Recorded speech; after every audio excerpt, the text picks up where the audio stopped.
Welcome to Tell to Trevor. I am your host, Trevor Shelley, and today on my podcast I have. The grown ass man, Daniel Lacey. So, what sparked your interest in the professional wrestling industry? Pretty much how it did with most people, just scrolling on the TV as a young kid, finding it and just being enthralled by it. And I would say I was a fan just watching on TV for about, I'd say maybe just like 2 years. And then, I don't know, at that 2 year point, I just saw something and I was like, yep, that's what I want to do. Yeah. Who were your wrestling mentors growing up? You mean like mentors or inspirations? Inspiration. So I can't really narrow it down to like Yeah. any one person just because like my interests have like evolved over time. Like of course when I first started watching, Cena was the top guy, so of course I was a little C Nation kid, and then like through watching more TV, I saw John Yeah. Morrison. I fell in love with John Morrison, and then I discovered TNA, so I fell in love with TNA. AJ Styles and Jeff Hardy, Kurt Angle when they were there, Bobby Roode, and all that. And then I discovered the Indies like Ring of Honor, so I discovered Adam Cole, Jay Lethal, and then through that Japan and all the people over there. So it wasn't really like one specific person. It was definitely a bunch of people that I just gravitated to over time. Yeah. Like for me, I will say mine was Jeff Hardy, AJ Styles, the guy named Suicide from TNA, Oh, I love Alex Suicide, of course. Shelley, Chris Sabin, Johnny Gargano, Tommaso Ciampa, Adam Cole. Yeah. Currently been watching a lot of indies wrestling. That's a reason why this podcast is growing so much because Yeah.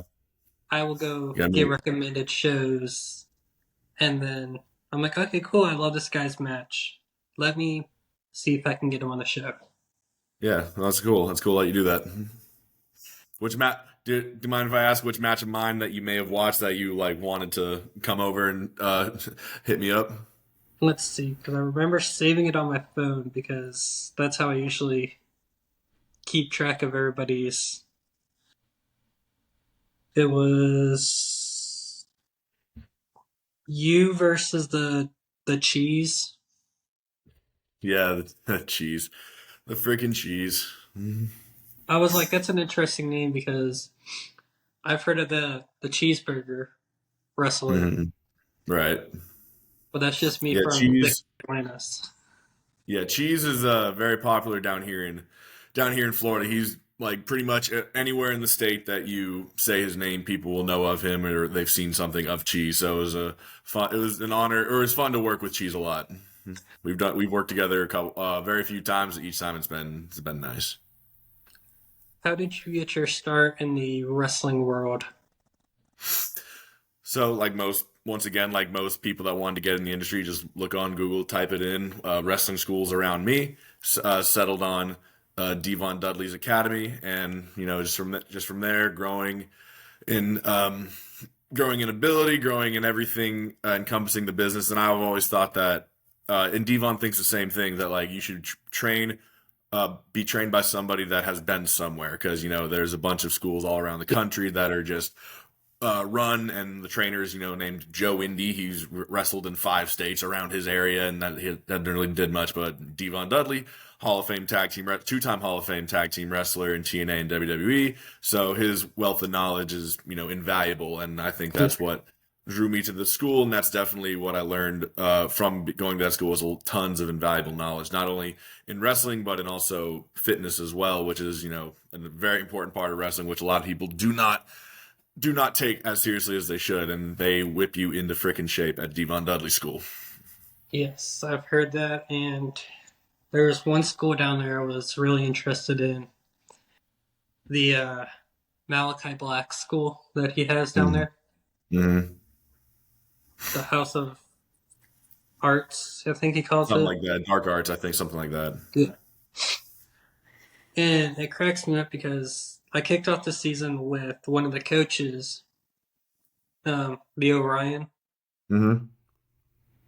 used to be on AW, on NXT, and a bunch of indie promotions around the world. Yeah. I've definitely heard it's a good school. I know a couple guys that go there and enjoy themselves. Yeah. What was it like wrestling your first wrestling match? Oh, it's terrifying. Like, and I grew up doing, acting or theatrical performances throughout high school and a little bit after. So I wasn't a stranger to, performing or public speaking. That wasn't the hard part. The hard part was doing that while also, staying alive, keeping my opponent alive, and just like performing and doing the stuff that we were supposed to do. And there's no better teacher than experience. So just the more you do it, the better you get. But the first time, obviously, you definitely think when you start out that you kind of get the hang of it, and then 4 or 5 years in, you definitely realize you don't know a thing. So yeah, when I first started, I definitely thought I knew everything about it, but absolutely not. It was a very eye-opening experience looking back on it. I will say I was at a WrestleCade and I saw Devon and Bubba's table. That line was crazy. Oh yeah, of course. Minus the line for Sting and Ric Flair, that Yeah, was the big almost names. the whole ground level. Just the people waiting in line. My buddy said he waited, I think, 4 hours just to meet Sting. It sounds about right. I was like glad I did not waited that line because I went around meeting a bunch of others. So Yeah, no, unless I think with stuff like that, unless you go there specifically to meet one person, then you're wasting your time waiting for that one person when there's a million other people that you could be meeting and much yeah. shorter lines, obviously. What are your goals for the future in the wrestling industry? The goal is to make the most money you possibly can. The place to do that, I think, are the two top companies in WWE and AEW, and that's the ultimate goal. And I think that whatever company you end up working for, you got to give your all to it because you never know where you might end up working, as we've seen over the past, or I wouldn't almost said 10 years, over the past 30 years, because whenever there's a second company, there's always somewhere else to go. So you always give it your best because you never know where you're going to end up, and of course, and you may never end up anywhere else. But and if that's the case, then be grateful for where you're at. But definitely, the goal is to be at the one of the top two companies. Yeah. Can you describe your wrestling persona or character for people that have not seen you wrestle before? Yes.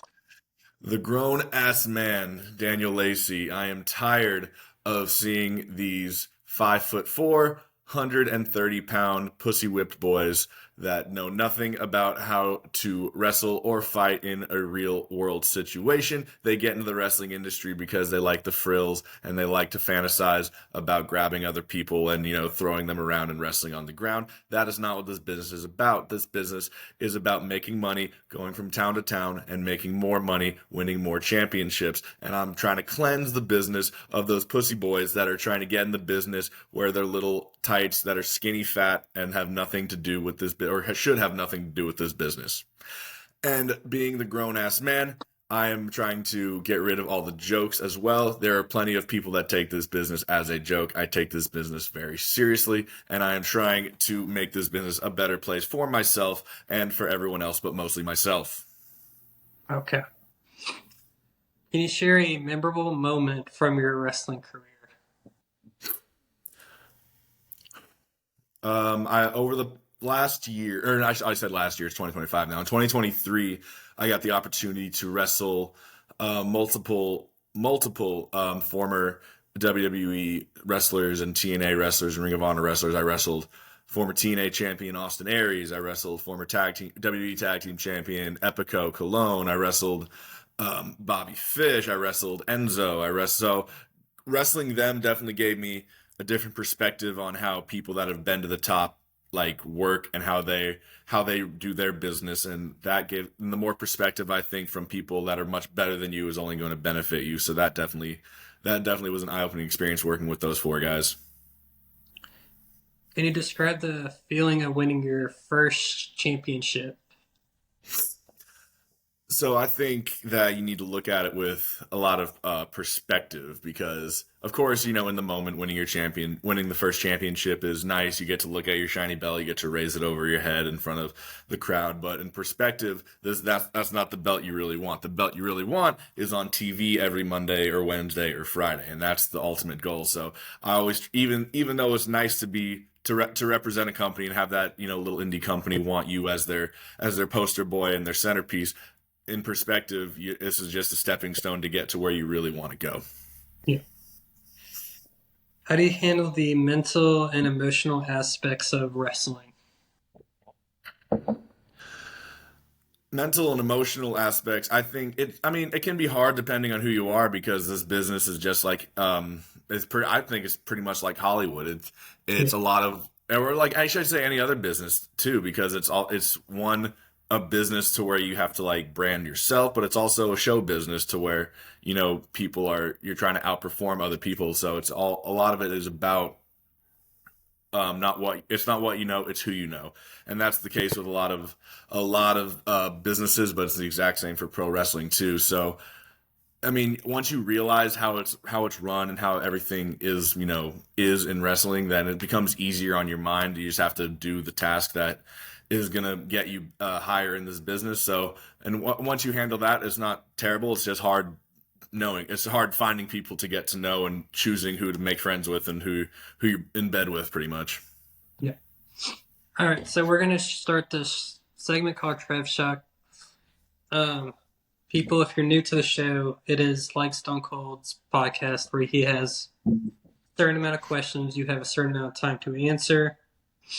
Or if you're in a business meeting, those pop questions. So for mine, you have 50 seconds to answer 6 questions. All right. They're pretty easy questions, in my opinion. All right, let me get the timer set up.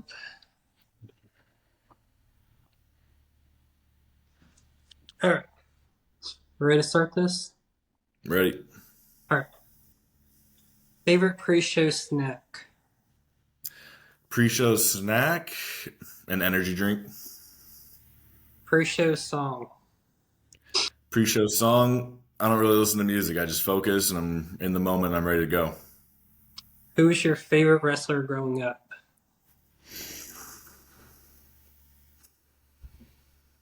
AJ Styles. AJ Styles. Favorite sports team? Sports theme, like you like Team. like entrance song. Team. Wait, say Sports say one team. more time. Sports team. Sports. Oh, sports team. Miami Yeah. Marlins. Okay. Favorite color? Purple. Favorite type of music? Rock. And you beat it with 5 seconds to spare. Easy peasy. So you got the new record. Oh, really? You beat the other Well, I guy. would have had even more if your computer didn't glitch. I couldn't hear what you said. Yeah. The other guy got. I want that time redacted. I want those Yeah. 2 seconds redacted. Let's see. Where's the next question? Okay. Here. What are your biggest challenges of being a professional wrestler outside of the ring? Outside of the ring is fitness because like I said before, like the people that you can tell the people that take this business seriously because they take their look seriously, and like looks are everything because we've seen people become mega stars in professional wrestling that look amazing, but maybe they're not the best on camera in the ring.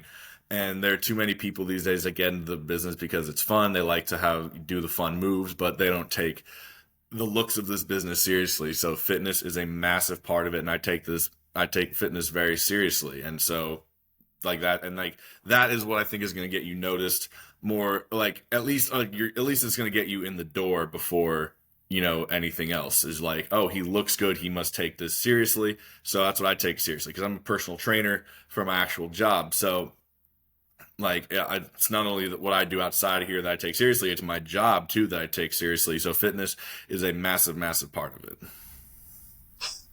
How do you handle, how do you feel about the business side of wrestling and promoting the storylines? So I think that's the most important thing is promoting storylines because I think that's what sells way more tickets because you can have like a little show anywhere else and have wrestler A versus wrestler B and some people might come, but like what's going to keep that person coming back? It's not going to be wrestler A versus wrestler C and wrestler B versus wrestler D. It's going to be the story between them, and that's what is going to motivate that person to part with their hard-earned money to see them wrestle more. So promoting storylines is definitely something that's missing on the indies and obviously is a mainstay on television. So I think if more indie promotions got with that and promoted more storylines, we'd have more people in the crowd, more tickets sold, more money made. If you could wrestle any legendary wrestler from the past, who would it be and why? Probably Shawn Michaels, just because everyone says he's such a good performer, and I think that he's an all arounder, and I would venture to say I'm more like that too. I'm not too much of anything. I'm not too much of a ground technician. I'm not too much of a high flyer. I'm much more of a performer in all aspects. So I think that'd be a good pairing because styles make fights, and I think that we wrestle a similar-ish style. If you could attend a wrestling training session with any wrestler, who would you pick? Jim Cornette. Jim Cornette? He's not a wrestler, but he's one of the best minds in the history of wrestling. And people like I always hate when people say Cornette's so out of touch. He may be out of touch as far as pop culture, but I think as far as what grassroots wrestling Yeah. should be with fundamentals and psychology, there's no one better. If you could have a wrestling legend as your mentor, who would you choose?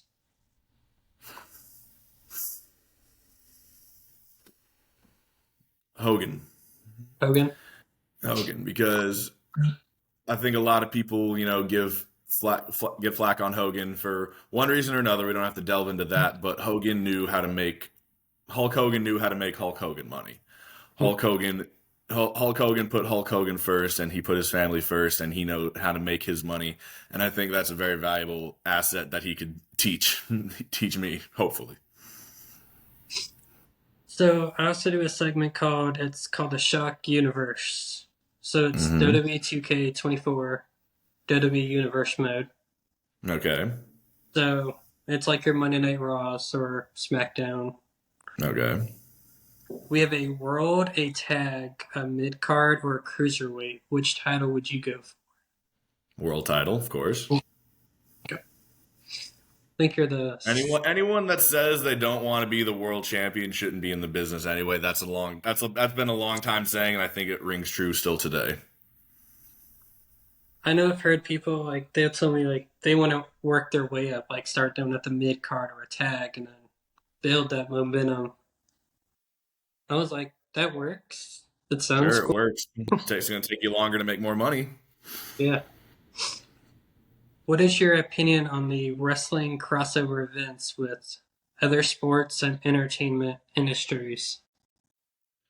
So I've always thought of wrestling as the redheaded stepchild of both sports and the entertainment world. It's like it's in the middle of both of those, Yeah. and it's like I said, the redheaded stepchild. So I think if you cross over the sports into wrestling and then the entertainment into wrestling, it's just going to bring more eyeballs from both of those much Yeah. bigger enterprises on wrestling. I think that's only a good thing. Just like how WWE just got Netflix. Absolutely, yeah. With WWE bring and you saw like the celebrities there, it was Vanessa Hudgens there, Macaulay Culkin, all those people, and I think with their following on social media or whatever, I think just more eyeballs on them at our wrestling events is just going to be nothing but great things for wrestling. Yeah. What advice would you give to an aspiring wrestler? You can always learn how to be better in the ring. You can learn that at any time, but your body has an expiration date. So make sure your body is where it needs to be physically in order to perform wrestling as best as you can for the longest time you can. I've told a couple people this that are younger, that are still like 18, 19. And they're like a buck 50. They're like 150 pounds soaking wet. I told them, it's like, how old are you? 19. Okay, eat as much as you can until you throw up, and then eat some more until you get to, a good enough weight, and you pack on as much weight and muscle as you can, then cut down. I don't care if you look like crap at 21, you can still cut that down as long as you're beefy, because that's what's going to get you looked at is do you take this business seriously? All right, let me see how you look. Yeah. Can you talk about a significant rivalry you had and how it helped you grow as a wrestler? So I would say this past year I had a rivalry in Claremont, Florida, with a wrestler known who's called Big Boy Patty, and I've had a couple rivalries over the past couple years, but I liked this one because everyone else that I've sort of wrestled with, they've been in the business around the same time or longer than I have, so it's sort of been like a 50-50, exchange of ideas. But with Big Boy Patty, he's very, very new in this business. He only had a couple matches under his belt when he first came to me, and we wrestled. And I pretty much, laid out everything that was going to happen. And it was a good match. I think he has a lot of potential. And I immediately went to the booker of that show and I said, "Give me him again, and we're going to tell a story and we're going to wrestle more," because I wanted one to teach him how to tell a story and the story we were going to tell, but also I wanted to just help develop him more in the ring, help, get his mind right as far as what makes sense, when it makes sense to do it, and how you should do it. And so that was fulfilling to me because it felt like I was helping teach him a little bit. And I'm not saying he needed, tons of guidance. He has a great trainer. I know his trainer. But as far as like, actually working shows, I was one of the first people to like hold his hand and be like, "This is why we do these things." And that was fulfilling for me. What was it like working with a particular wrestler that you really clicked with in the ring? So a wrestler that I really click with in the ring, his name is Coach Robert Colon. We've wrestled countless times. We're about to wrestle again in a couple weeks. And every single time we work together, it's so easy. We can tell a completely different story, but we know each other so well that it's so easy to work with him. And yeah, that's really nothing to it. Like I never understood that when it was like stories told to me before about like, oh, this was like a magic, match or whatever.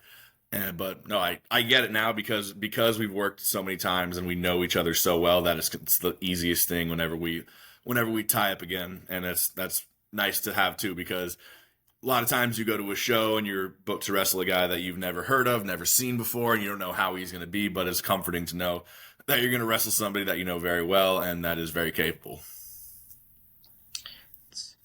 Can you describe your training process and what was your most challenging part of learning to wrestle?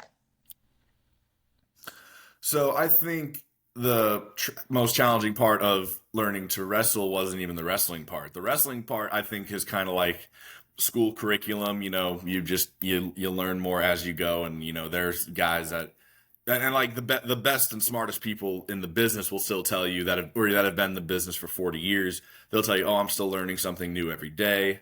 More perspectives and more ideas being thrown out help me learn more. So I think that is just an ongoing process of learning wrestling. But I think the hardest thing is, like I said before, just the physical fitness of it all. And being in shape and being in ring shape are two very, very different things. I've seen guys that could win Mr. Olympia and they can't even go 2 minutes of a cardio drill. And the flip side of that is I've seen kids that are a buck 40, no muscle, and guys that are close to 300 pounds of 40% body fat, they're still running around doing their thing because they're in ring shape. So fitness is, like I said, one of the most important things, because you've seen WrestleMania, you've seen Shawn versus Brett. I assume they went an hour. Going an hour is not an easy thing to do. So so that is the hardest thing, is being in shape and maintaining that. All right. So, what brings you joy outside of the wrestling world? Joy outside of the wrestling world, my faith in Jesus Christ. He's my Lord, my Savior. I love him so much. But also just like my friends and my friends and everything. My friends at work. I love my job. I love working out. I love baseball. So I'm very sad right now because baseball's over with for the time being until March. So yeah, it's just find the little things that make you happy in life, Yeah. and just find the things to motivate you to keep pursuing your dreams. I'm guessing you're a Marlins fan. Yes, How are you handling with the new location that they're doing for the season? that's the Rays. Yeah. That's the Rays that are doing that in Tampa. No, the Marlins are in Miami. We're in our Yeah. nice, cozy ballpark, and I like it. It gives me mixed views, but I remember meeting one of the players for the Marlins, uh, Jake Berger. Oh yeah, He I miss Berger. played for the We just traded him too to Texas, so I'm gonna miss him because I like Jake Berger. he played for the AAA team of the White Sox, He played Charlotte, all the White Sox. Yeah, and it cracks me up because every time he got a home run, they said, "Oh, it's Burger time," and yeah, I was like, you guys even gave him his own special burger because his last name was absolutely, Burger. But I was like, absolutely. whatever sells, you know. What is your favorite gear that you have ever had made? So I have three pairs of gear that I cycle through: purple gear, black gear, and white gear. And as much as I think black is an overused color these days. My black gear I just think is so clean. It's got the red and the blue and the black stripe on it. And I just think it looks really clean. And all my gear is inspired by um, the Midnight Express because the Midnight Express is my favorite tag team of all time. And like I said earlier, I said Jim Cornette. I'd love to have as a Yeah. mentor. So yeah, all my gear is inspired by them. You'll see with the stripes on it, like the Midnight Express had. And then where can I find you on social media? You can find me on Instagram and Twitter at the Daniel Lacey. You should be able to look up my YouTube just by looking up Daniel Lacey Wrestling. Same with Facebook, Daniel Lacey. Find me there, follow me, engage with me, like my photos, watch my matches, support me in any way you can. And then, guys, this is his Instagram. So if you guys are wondering what it looks like, The grown ass man. yeah. I go by the grown ass man, the modern day classic, professional wrestling's silver lining, whatever you'd like to call me. Thank you, Daniel, for being on Tell to Trevor. And then, people, I'm doing a t-shirt contest where you can win a t-shirt out of 5 designs. Wrestlers that have been on the show are more than welcome to enter in it Buy my shirt. on Pro Wrestle Tees. Pro Wrestling Tees / Daniel Lacey. Yep, as I'm staring at it right now. Once again, thank you again for being on the podcast. Thank you for having me.